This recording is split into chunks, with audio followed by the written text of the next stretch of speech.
إذ قال لأبيه يا أبت لم تعبد ما لا يسمع ولا يبصر ولا يغني عنك شيئا ৪২ যখন সে তার পিতাকে বলল, হে আমার পিতা, তুমি কেন তার ইবাদত করো যে না শুনতে পায়, না দেখতে পায় এবং না তোমার কোনো উপকারে আসতে পারে?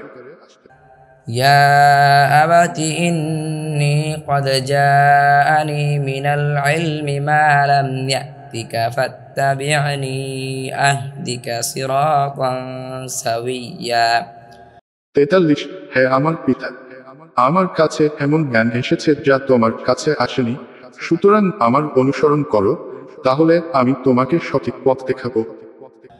يا أبت لا تعبد الشيطان إن الشيطان كان للرحمن عصيا ৪৪ হে আমার পিতা, তুমি শয়তানের ইবাদত করো না, নিশ্চয় শয়তান হলো পরম করুণাময়ের অবাধ্য। يا أبت إني أخاف أن يمسك عذاب من الرحمن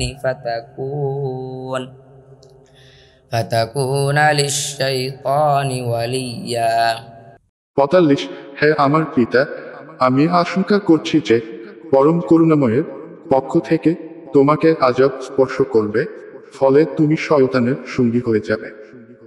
قال أراغب أنت عن آلهتي يا إبراهيم لئن لم تنته لأرجمنك واهجرني مليا ৪৬ সেকেন্ড বলল, হে ইব্রাহিম, তুমি কি আমার উপাস্যদের থেকে বিমুখ?